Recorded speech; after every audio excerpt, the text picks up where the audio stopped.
बिहार के सीएम नीतीश कुमार ने एक बड़ा राजनीतिक दांव चला। नीतीश सरकार ने बिहार में जातिगत जनगणना के आंकड़े सार्वजनिक कर दिए। ताजा आंकड़ों के मुताबिक बिहार में 63% से ज्यादा पिछड़े वर्ग के लोग हैं, 21% से ज्यादा अनुसूचित जाति और जनजाति के लोग हैं, जबकि स्वर्णों की संख्या 15.5% है। सरकारी आंकड़ों के मुताबिक बिहार में मुस्लिम की आबादी 17.5% से ज्यादा है। कास्ट सर्वे की रिपोर्ट सार्वजनिक होने के बाद नीतीश कुमार काफी खुश दिखे। कहा, बिहार सरकार ने बहुत बड़ा काम किया है, ये काम पूरे देश में बहुत पहले होना चाहिए था।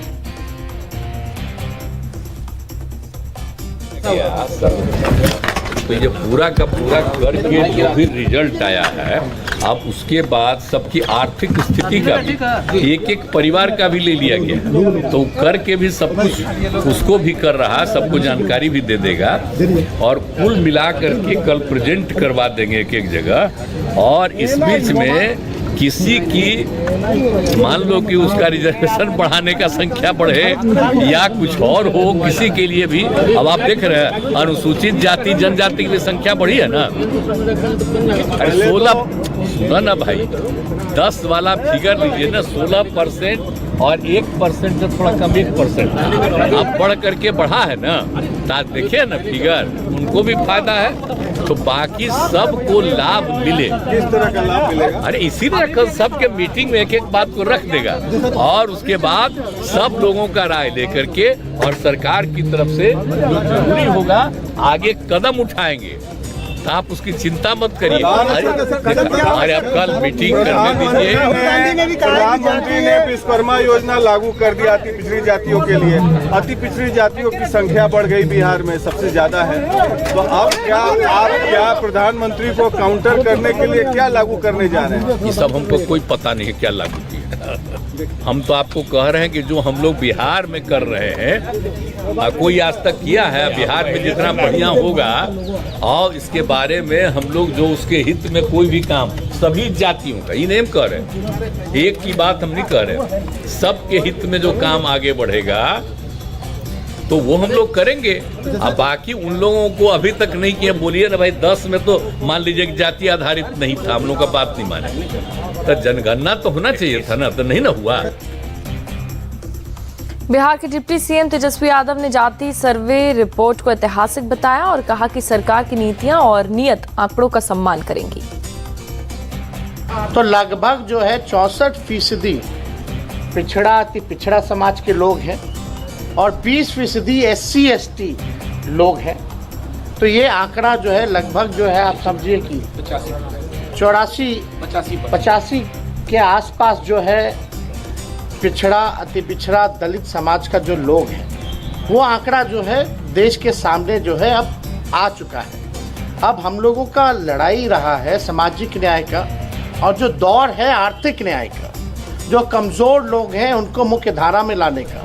तो सरकार की यही कोशिश होगी, यही प्लानिंग होगी कि जो साइंटिफिक जो डेटा मिला है उसी हिसाब से हम कल्याणकारी योजनाएं, जो लोग गरीब हैं, जो जातियां गरीब हैं, हालांकि गरीबी हर जातियों में है, तो उनके लिए जो है विशेष योजना जो है हम लोग बना करके लोगों को लाभ पहुंचाने का काम करें। और यही नहीं, जब बिहार में हुआ है तो हम लोग तो चाहते हैं कि प्रधानमंत्री जी और भाजपा के लोग जो हैं पूरे देश में जो है जातीय जनगणना जो है कराना चाहिए।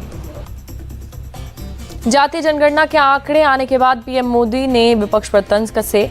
पीएम ने कहा, कांग्रेस लोगों को जातियों में बांटती थी और आज भी बांट रही है। अगर 9 साल में इतना काम हो सकता है तो 60 साल में कितना हो सकता था? उनके पास भी मौका था, वो नहीं कर पाए। ये उनकी नाकामी है। वो तब भी गरीबों की भावनाओं से खेलते थे, आज भी वही खेल खेल रहे हैं। वो तब भी जात पात के नाम पर समाज को बांटते थे, आज भी वही पाप कर रहे हैं। वो तब भी आकंठ भ्रष्टाचार में डूबे रहते थे और आज तो वो एक से बढ़कर एक घोर भ्रष्टाचारी हो गए हैं। केंद्रीय मंत्री गिरिराज सिंह ने कहा कि जातिगत जनगणना जनता में भ्रम फैलाने की कोशिश है। गिरिराज सिंह ने पूछा कि लालू और नीतीश को अब पिछड़ों और दलितों की याद आ रही है, लेकिन उन्हें बताना चाहिए कि वो 33 साल से बिहार में राज कर रहे हैं। इन 33 सालों में लालू और नीतीश ने पिछड़ों और दलितों के लिए क्या किया? जातीय जनगणना बिहार की जनता में, गरीबों में भ्रम फैलाने के सिवा कुछ नहीं है। इन्हें तो रिपोर्ट कार्ड देने चाहिए थी कि 33 साल 18 साल नीतीश बाबू और 15 साल लालू यादव, ये दोनों ने मिलकर राज किया और गरीबों को क्या उद्धार किया, कितने लोगों को नौकरी दी, कितने लोगों की हालत सुधरी, ये रिपोर्ट कार्ड होनी चाहिए थी। अब ये रिपोर्ट कार्ड जातीय जनगणना का देकर के लोगों में भ्रम के सिवा और कुछ नहीं। आरजेडी और जेडीयू के नेताओं की पूरी कोशिश है कि पिछड़े वर्ग को एकजुट किया जाए, इसलिए अब इन दोनों पार्टियों के नेता अति पिछड़ा वर्ग पर फोकस कर रहे हैं। आरजेडी के नेता शिवानंद तिवारी ने कहा कि नीतीश कुमार ने ईबीसी यानी कि एक्सट्रीम बैकवर्ड कास्ट के लोगों को स्थानीय निकाय चुनावों में तो पहले ही रिजर्वेशन दे दिया था। अब ये भी पता लग गया है कि बिहार में अति पिछड़ा वर्ग की आबादी 36% से ज्यादा है, तो सरकार इस वर्ग के लिए और भी नीतियां बनाएगी। अति पिछड़ी जातियों की जो आबादी है 36% है, तो आपको लगता है ये मांग इसी के लिए उठेगी और यही निर्णायक होगा? ये भी अनुमान था, अति पिछड़ी आबादी जो है सबसे बड़ी होगी। इसलिए आप देखिएगा, पहले जो है जो नीतीश कुमार ने अति पिछड़ों को आरक्षण दिया पंचायत के चुनाव में या नगर निकाय में, उसके पहले विधानसभा क्षेत्र के बारे में अनुमान लगाया जाता था कि यहाँ यादव कितना है, यहाँ राजपूत कितना है, यहाँ भूमिया। जब आरक्षण के बाद जो है जो ताकत उभर करके सामने आई, उसके बाद पहला सवाल यही होने लगा कि भाई अति पिछड़ों की आबादी कहाँ है। तो वो एक मिराकल हुआ, उसको भी सेल्फ कॉन्फिडेंस पैदा हुआ और बाकी लोगों को भी उसकी जो ताकत है उस ताकत का अंदाजा लगा। हालांकि बीजेपी के नेता कह रहे हैं कि इस जातिगत जनगणना का फायदा उसी को होगा क्योंकि बीजेपी सबका साथ सबका विकास की नीति पर चलती है।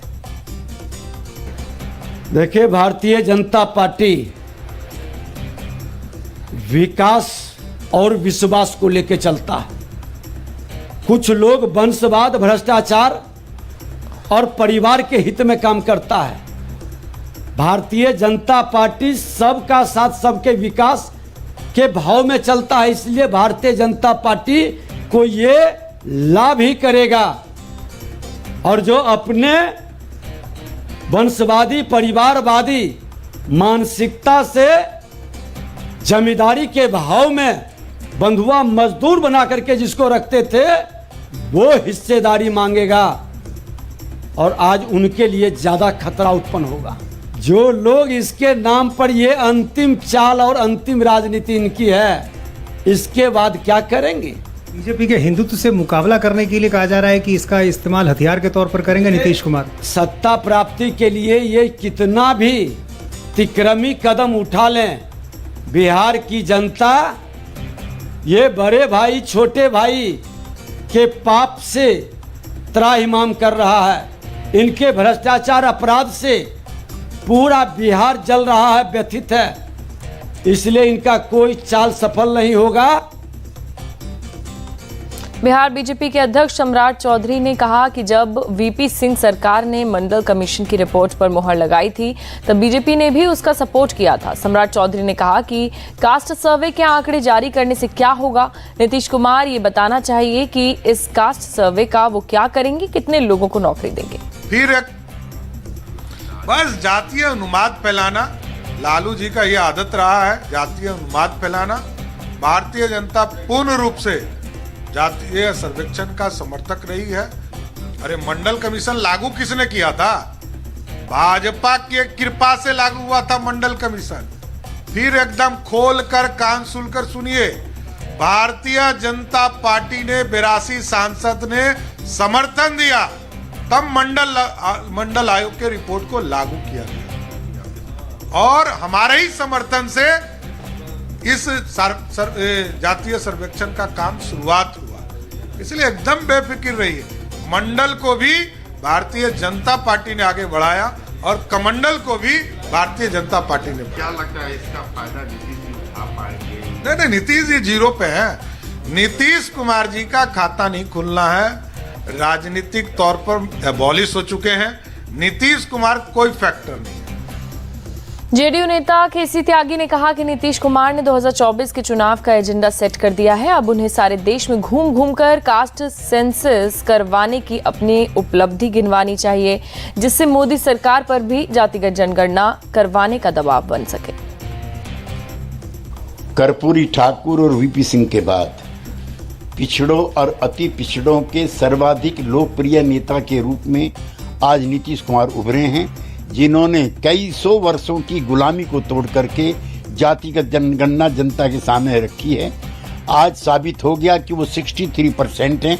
उसमें भी इन्होंने पिछड़ों और अति पिछड़ों का बंटवारा किया है, जो रोहिणी कमीशन नहीं कर पाया।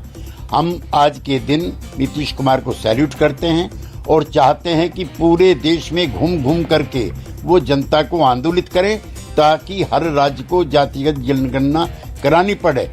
और ये अगले चुनाव के लिए एजेंडा भी तय हो गया है। नीतीश कुमार जी ने स्वर्ण आयोग बना करके उनमें जो आर्थिक तौर पर विपन्न लोग हैं उनके भी कोटे की मांग की थी, और हमने ईडब्ल्यूएस के 10% कोटे को भी उचित माना है। लिहाजा जो स्वर्ण वर्ग के ईडब्ल्यूएस के जो वीकर सेक्शन है, अब वो उनको भी हम इसी में शामिल करते हैं।